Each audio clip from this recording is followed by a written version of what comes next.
warahmatullahi wabarakatuh. Salam dan bahagia. Perkenalkan, nama saya Tudrika Fitriya, calon guru penggerak angkatan 11 Kota Semarang.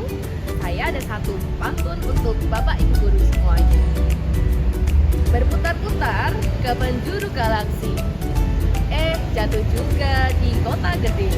Mari kita simpulkan dan juga refleksi modul 1.1 filosofi KHD. Mari kita simpulkan modul 1.1 tentang pemikiran, tujuan pendidikan nasional Ki Hajar Dewantara. Raden Mas Suwardi Suryaningrat atau dikenal dengan Ki Hajar Dewantara lahir di Yogyakarta pada tanggal 2 Mei 1889. Beliau adalah tokoh penting dalam dunia pendidikan di Indonesia. Pendidikan adalah tempat bersemayamnya benih-benih kebudayaan dalam masyarakat. Ki Hajar Dewantara memiliki keyakinan bahwa untuk menciptakan manusia yang beradab, maka pendidikan salah satu kunci utamanya. Pendidikan menjadi ruang berlatih bertumbuhnya nilai-nilai kemanusiaan yang dapat diteruskan ataupun diwariskan.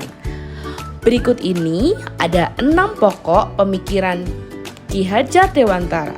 Yang pertama, pendidikan sebagai tuntunan dalam konteks sosial budaya. Menuntun diwujudkan dalam keteladanan guru dalam proses pendidikan, baik keteladanan sikap, karakter, dan perilaku. Karena anak belajar dari apa yang mereka lihat dan apa yang mereka rasakan. Selain itu, menuntun juga berarti mendidik dan mengajarkan anak sesuai potensi, minat, dan bakat. Yang kedua, kodrat alam dan kodrat zaman. Pendidikan harus mempertimbangkan dua hal ini yang tidak bisa dipisahkan dalam diri anak.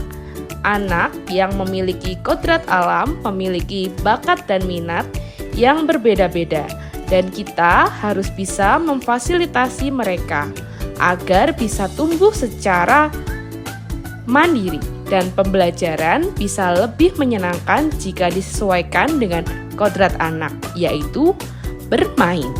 Sementara kodrat zaman yaitu bagaimana seorang guru mampu membimbing anak agar bisa hidup mandiri pada zaman yang terus berubah dari waktu ke waktu.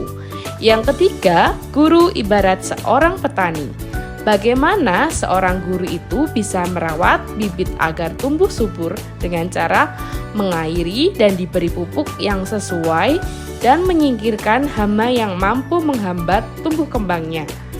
Petani bisa mengupayakan tumbuhnya bibit dengan baik, tapi tidak bisa mengubah kodrat bibit menjadi tumbuhan yang lain. Keempat, anak bukanlah tabula rasa. Anak yang lahir bukan kertas kosong yang diisi oleh orang dengan leluasa, sesuai kehendaknya. Anak sudah membawa garis coretannya masing-masing, yang masih samar-samar. Guru bertugas untuk menebalkan lagi garis tersebut menjadi garis yang baik-baik, agar potensinya nampak menjadi nyata, dan membiarkan garis-garis yang tidak baik agar tidak terlihat. Yang keempat adalah budi pekerti. Pendidikan adalah benih budayaan yang mengantarkan murid pada olah rasa, cipta, dan olah rasa. Di Kota Semarang, kita mengembangkan nilai-nilai yang berdasarkan kearifan lokal budaya dengan menginternalisasikan nilai dalam setiap pembelajaran, seperti gotong royong, toleransi, dan menghargai budaya lokal. Keenam, menghamba pada anak, artinya menghargai anak sebagai individu unik. Menghamba pada anak berarti mengakui dan menghormati anak sebagai individu yang memiliki kodrat, minat, dan kebutuhannya sendiri. Setiap anak memiliki potensi yang unik dan perlu dibimbing untuk berkembang secara optimal. Pertanyaan yang pertama, apa yang Anda percaya tentang murid dan pembelajaran di kelas sebelum Anda mempelajari modul 1.1? Sebelum saya mempelajari modul 1.1, Saya menganggap murid saya itu seperti kertas putih yang belum ada tulisannya. Saya harus mengisi kertas itu dengan metode saya tanpa memperhatikan keunikan dari masing-masing kertas yang berbeda-beda. Saya tidak sadar anak-anak saya kondisikan pasif karena mereka hanya sebuah kertas kosong yang harus diisi. Saya awalnya berkeyakinan bahwa saya itu harus mengisi kertas itu dengan hal-hal yang sama setiap lembar kertasnya. Selain itu, saya juga berpikir bahwa murid itu hanya sebagai objek atau benda yang harus menuruti orang yang memegang atau memainkan benda itu dalam pembelajaran.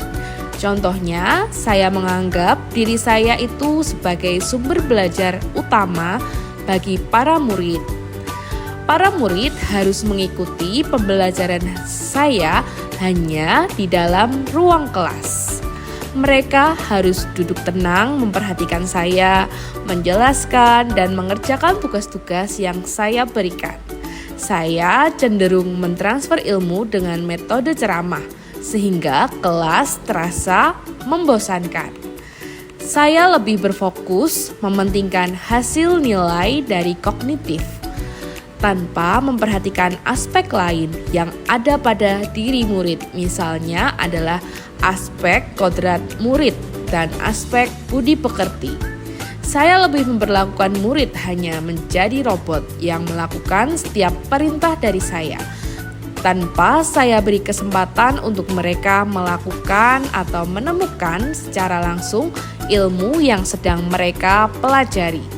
Saya juga sempat memiliki asumsi bahwa setiap ganti pemerintahan, maka diganti kebijakan tentang pendidikan. Padahal pendidikan itu harus dinamis dan terus berubah sesuai dengan perkembangan zamannya. Awalnya, saya juga percaya bahwa pendidikan itu tidak perlu berpihak pada anak, tetapi lebih kepada cara bagaimana supaya murid mendapatkan nilai yang bagus dan nilai yang sempurna. Saya sebagai guru selama ini ternyata terus dan masih jauh dari kata menuntun. Saya masih terkungkung dengan target kurikulum dan terus menuntut murid untuk mampu mencapai kompetensi yang seharusnya mereka kuasai di jenjang kelas tertentu. Pertanyaan kedua, apa yang berubah dari pemikiran atau perilaku Anda setelah mempelajari modul ini? Modul ini sangat luar biasa, membuka mata dan hati saya yang awalnya menganggap murid saya sebagai kertas yang kosong, ternyata mereka adalah kertas yang sudah ada tulisannya. Walaupun masih samar-samar, murid memiliki keunikan sesuai dengan kodrat yang mereka miliki. Tugas kita sebagai guru adalah menebalkan tulisan yang sudah ada tersebut. Oleh sebab itu, tugas guru hanya dapat menuntun, tumbuh dan hidupnya kekuatan kodrat yang ada pada anak agar anak dapat memperbaiki lakunya hidup dan tumbuh sesuai dengan kodrat mereka. Dalam proses menuntun, anak diberi kebebasan. Namun, kita sebagai pendidik juga harus memberi tuntunan dan arahan agar anak-anak tidak kehilangan arah dan akhirnya membahayakan diri mereka. Pemikiran saya yang awalnya memandang murid hanya sebagai objek atau benda saja juga berubah setelah memahami modul ini. Murid harus menjadi subjek pembelajaran itu sendiri, tentunya dengan bantuan guru untuk menjadi fasilitator dan motivator dalam pembelajaran. Guru bukan satu-satunya sumber belajar. Murid bisa belajar dari lingkungan sekitar, dari teknologi, bahkan dari orang yang bukan berprofesi sebagai guru. Guru harus melakukan pembelajaran yang berorientasi dan berpusat pada murid. Guru memberikan kesempatan dan kebebasan murid untuk selalu berpendapat dan berekspresi sesuai yang mereka inginkan. Yang awalnya pembelajaran di kelas saya itu tenang dan fokus, mulai agak berubah dengan pembelajaran yang mengaktifkan murid. Saya mulai menerapkan berbagai metode dan model pembelajaran yang berpusat pada murid.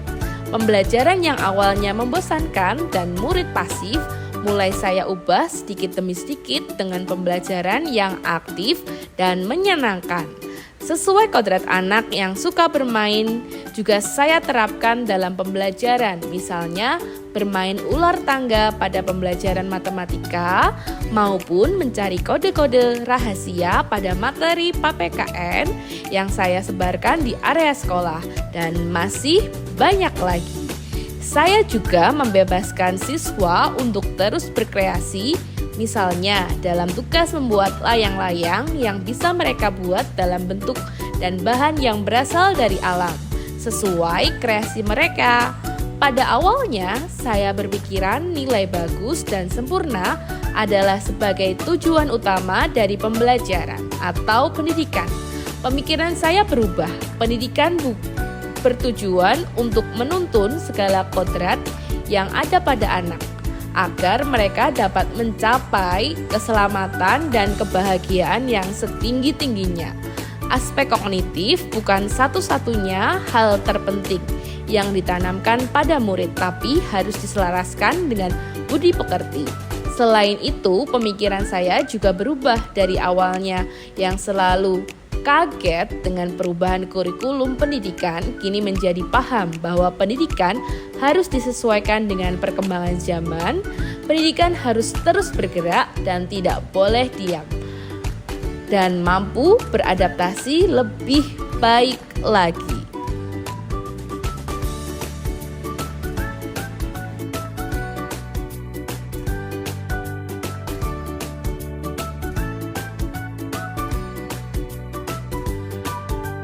Pertanyaan yang ketiga, apa yang dapat segera Anda terapkan lebih baik agar kelas Anda mencerminkan pemikiran KHD? Yang segera saya terapkan di kelas saya untuk mencerminkan pemikiran Ki Hajar Dewantara adalah menciptakan suasana belajar yang berpihak pada murid, pembelajaran yang sesuai dengan kodrat alam dan zaman. Misalnya, mengikut sertakan murid dalam merencanakan dan melaksanakan proses pembelajaran itu sendiri. Saya akan terus mendorong dan memacu murid untuk terus kreatif, inovatif, berpikir kritis, dan memiliki inisiatif. Saya akan menerapkan pembelajaran kontekstual, di mana lingkungan dan kearifan lokal menjadi sumber belajar sehingga murid mampu mengenali, melestarikan, dan mengembangkan kebudayaannya. Saya akan menanamkan budi pekerti melalui pembiasaan-pembiasaan baik dalam pembelajaran. Saya akan terus berkolaborasi dengan berbagai pihak seperti orang tua dan masyarakat sekitar dalam mengembangkan pembelajaran dan menanamkan nilai-nilai budi pekerti. Kesempatan kali ini saya ada satu pantun terakhir untuk kalian semuanya.